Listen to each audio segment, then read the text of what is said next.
Senhoras e senhores, meu nome é Zanetti e sejam bem-vindos novamente ao canal Desenho Financeiro. Esse vídeo faz parte da nossa série sobre tipos de investimentos para diversificação do nosso patrimônio. Vamos falar sobre moedas físicas e sobre o ouro, que por alguma razão são considerados investimentos no Brasil. Vamos buscar entender o porquê dessa avaliação. Ademais, devemos tê-los em nossa carteira? Quais são as vantagens e desvantagens desses ativos? Quais são as suas principais características e quais as estratégias que podemos utilizar para eles? Essa série é baseada no famoso gráfico de Jeremy Siegel, onde vemos a evolução das diversas opções de ativos existentes. Esse gráfico é um dos mais importantes do livro Investindo em Ações para o Longo Prazo, uma das leituras obrigatórias para quem quer entrar no mundo dos investimentos. Mas apesar do título do livro, Siegel demonstra a importância de cada tipo de investimento. Nosso principal foco com a diversificação é a segurança contra a variação natural dos ativos que compõem a nossa carteira e, é claro, contra os nossos próprios erros. Como vamos ver, temos diversas opções e o que vai determinar a distribuição delas em seu patrimônio vai ser a sua tolerância ao risco. Vocês devem estar cientes disso. São somente as suas escolhas que irão determinar o seu crescimento patrimonial ou não.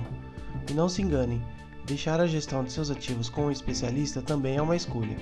A responsabilidade e os resultados serão seus. Mas antes de estudarmos um pouco sobre esses investimentos para a formação do seu patrimônio, você precisa dar alguns passos antes. Temos um vídeo sobre o que fazer antes de investir, mas basicamente vamos resumir em: tenha uma reserva de emergência consistente em poupança e não tenha dívidas, nenhuma delas. Sua reserva de emergência deve cobrir seus gastos mensais por pelo menos 3 meses, mas isso vai variar conforme a sua sensação de conforto com seus recursos emergenciais.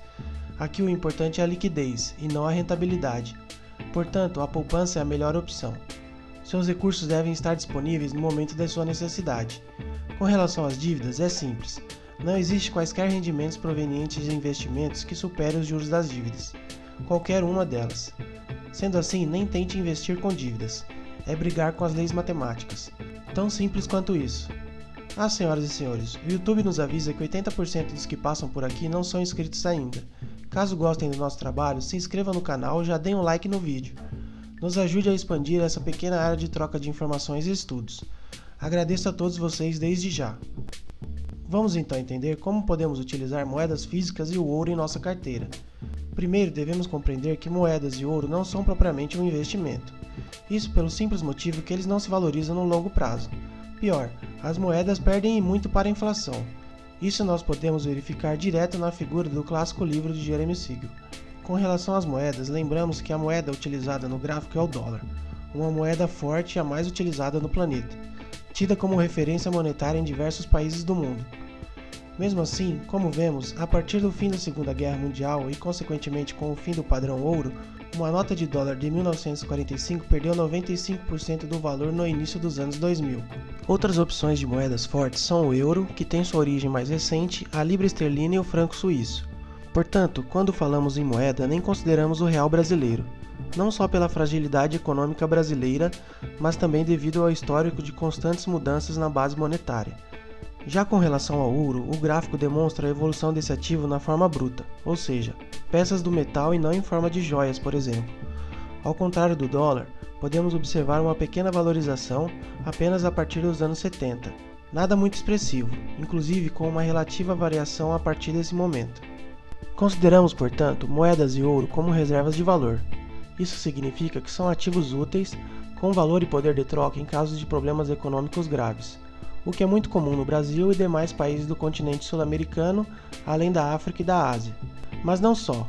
O caos econômico pode advir de guerras envolvendo países relevantes como os Estados Unidos, crises sanitárias como pandemias ou catástrofes naturais de grandes proporções, como terremotos ou furacões. Como vocês já devem saber, esses fenômenos são muito mais comuns do que se imagina. Assim, é interessante priorizar esse tipo de ativo no momento de iniciar seu acúmulo de patrimônio, buscando a tranquilidade financeira. Mas como já vimos no gráfico de Siegel, esses ativos não são bons para o longo prazo. Portanto, uma pequena porcentagem deles já é o bastante na composição total da nossa carteira, algo em torno de 3 a 5%.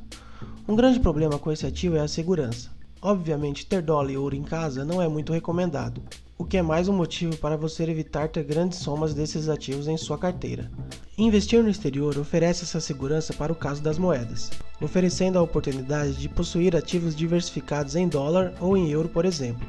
Para o caso do ouro, utilize bancos ou empresas certificadas que fazem a negociação do ativo e que também oferecem a custódia de suas peças, uma espécie de seguro. Fica a seu critério considerar utilizar esse serviço. Adicionalmente, você pode considerar outros metais, como a prata ou até pedras preciosas em sua carteira. Mas a princípio, também devido à segurança e ao ouro atender melhor a nossa necessidade de uma pequena reserva de emergência, não faz muito sentido utilizar essas outras opções. Portanto, sua reserva de valor deve conter ao menos moedas fortes e, se possível, um pouco de ouro em estado puro para evitar pagar um extra pela arte no caso de joias. Não se trata de investimento, e sim de proteção contra graves crises no mercado financeiro. Podemos iniciar com o dólar físico, que é a moeda mais utilizada e reconhecida do mundo. O euro também pode ser considerado, em quantidade menor que o dólar. Posteriormente, compre ouro, que oferece a vantagem de contar com mais valor em menores quantidades. Investir no exterior é uma boa opção que garante diversificação em moeda forte. Além das opções citadas, você também pode considerar ter uma quantidade pequena de criptomoedas, e você pode entender mais sobre elas no vídeo do card, mas evite se emocionar com elas. Portanto, assim como outros ativos, devemos estar cientes dos riscos, além de conhecer suas características, suas vantagens e desvantagens. Se você gostou do vídeo, deixe seu like e se inscreva no nosso canal, no nosso Instagram e no nosso Twitter. Ative as notificações para novos vídeos, deixe seu comentário e sua dúvida. Vou buscar atender a todos. Muito obrigado!